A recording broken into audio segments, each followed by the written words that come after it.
Okay, so picture this. I'm in the shower. It's 2 p.m. on a Wednesday. I haven't eaten, I haven't slept. I'm crying, but like sexy crying, you know? And I whisper to myself, I think I just got emotionally hit by a bus driven by my own brain.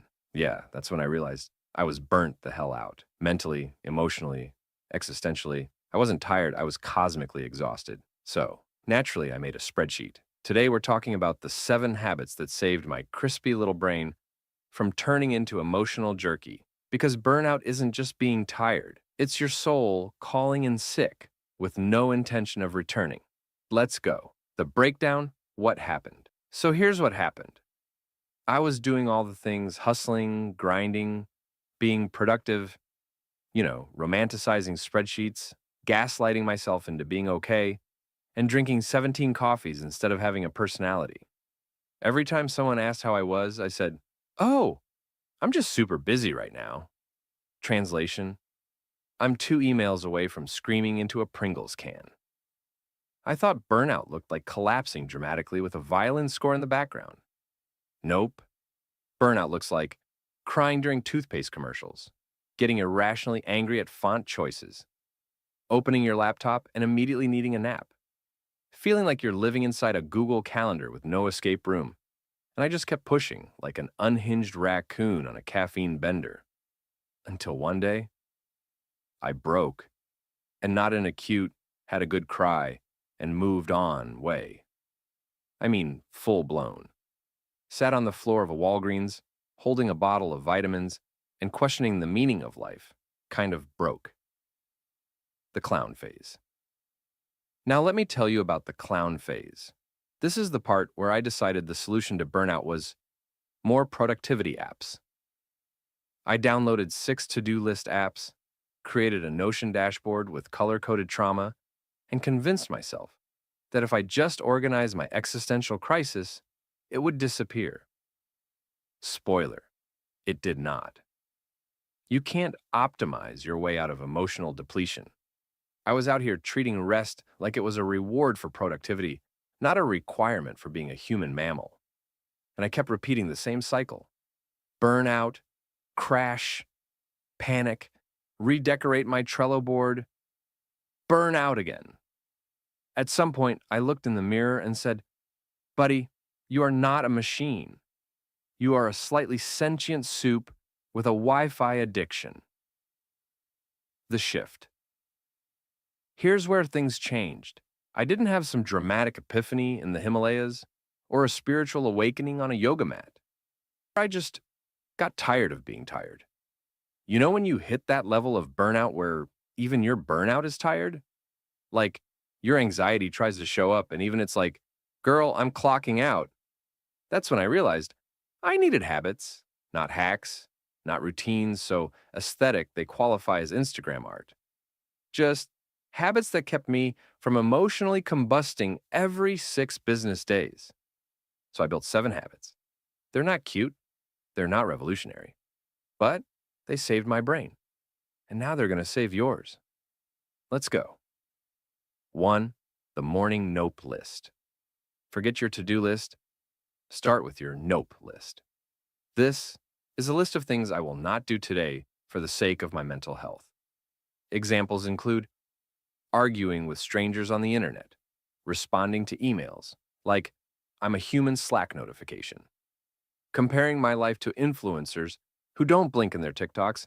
It's a daily boundary. And guess what? Boundaries are spicy self-love. Viral. Quote number 1, sometimes protecting your peace looks like ghosting your own expectations. 2. The I am a potato hour. Every day I give myself one guilt-free hour to be a sentient potato. No productivity, no content, no pressure, just vibes. I can lay on the floor. I can stare at the ceiling. I can listen to sad girl music and pretend I'm in a movie montage. The goal? Let my brain exist without a purpose. Because rest isn't earned, it's required maintenance for the soul. And no, scrolling TikTok for 3 hours doesn't count. That's like trying to hydrate with soda. Fun? Yes. Refreshing? Hell no. 3. The 5-minute trash reset. You know what's surprisingly healing? Cleaning one tiny thing when everything feels out of control. Not the whole house, not your life. Just one drawer, or one surface, or your crusty inbox.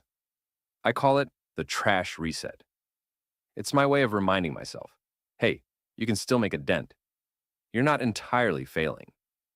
And sometimes, picking up laundry is easier than picking up your life. Start small. Small is holy. Fourth, scheduled delusions.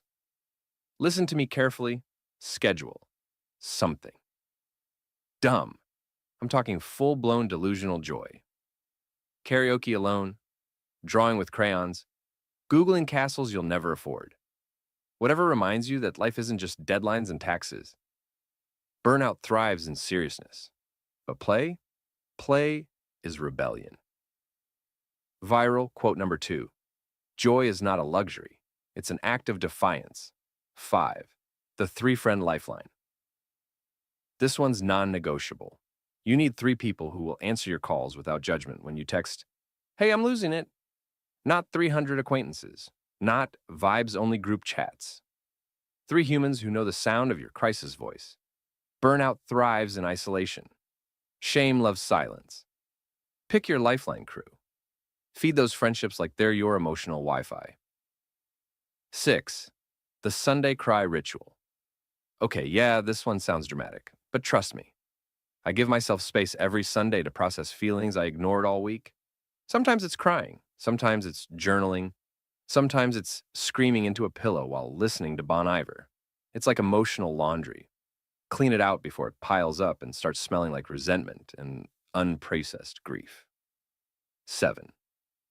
The existential reboot. Question. And whenever I feel like I'm spiraling into burnout again, I ask myself, what would I do differently if I believed I was already enough? Whew, mic drop. Because a lot of burnout isn't from working hard. It's from proving you're worthy over and over and over again. You don't need to earn rest or love or joy. You already deserve it. Tiny wisdoms. Here's what they don't tell you. You can love your work and still need rest. You can be grateful and still overwhelmed. You can be high-functioning and still deeply unwell. Burnout isn't a flaw. It's a flag.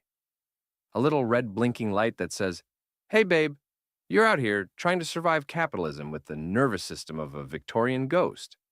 So, maybe cut yourself some slack. Final rant, truth drop. Look, if you've made it this far, congrats. Seriously, you're either A, burnout as hell and clutching onto this video like it's a spiritual life raft, actively avoiding 74 unread emails while pretending you're being intentional. C, both. Let's be real. Probably both. Probably wearing the same hoodie for 3 days straight and calling it your focus uniform. But let me leave you with this. Lean in, forehead to forehead, whispering soul to soul, like we're at the end of a party and everyone else already went home. You are not a machine. You're not a Google Doc with legs. You're not your LinkedIn bio. You're not some AI chatbot trying to be efficient and scalable while crying in the shower.